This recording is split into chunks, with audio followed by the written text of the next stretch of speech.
rip you a new one. But I got sidetracked. I'll get back with you later. Revenge from last week.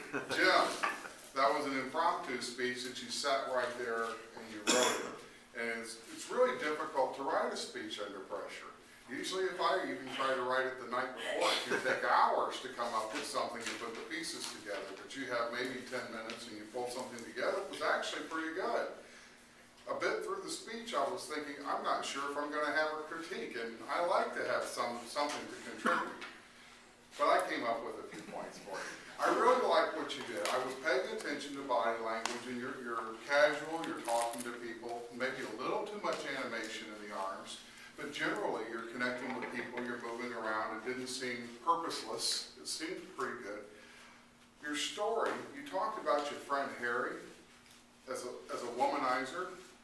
I couldn't figure out if we were into perfect conditions or imperfect conditions. The ending has a lot to do with how that one works out.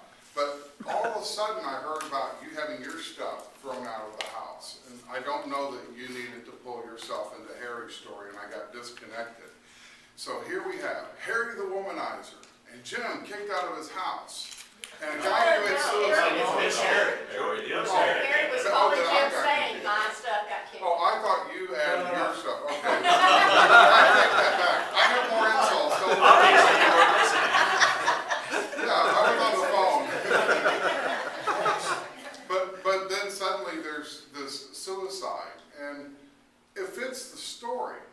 But the way you introduce it, it was, I don't know, there's a way to drop a bomb, and then there's a way to take somebody on a journey into it. You kind of found the soft middle, so it was just kind of a weird way to put that into the story.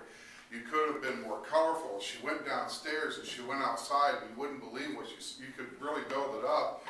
But there was just kind of a weird, how do we end up there? So, a little lost in that part.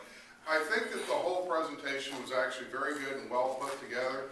Right at the end, you started saying, the point I'm making, the point I'm making, the point I'm making, and that just didn't need to be there. If you wanted to stress a point, you could have introduced it at the beginning, said it exactly the same way towards the end, it would have been emphasized. But it's almost like, but listen to me, kind of a feeling to that little bit.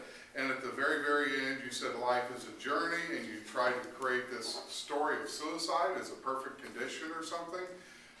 That could have been put a different way and been highly effective. And what I was thinking is, life is a journey, that imperfection is the perfect condition for a journey, because it gives you a reason to go somewhere, it gives you a purpose or a mission.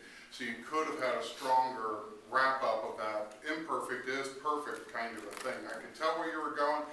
I can't believe you pulled all that together in just a few minutes. It was a fabulous speech. You did a great job. You're a professional. It's fantastic. Thank you very much.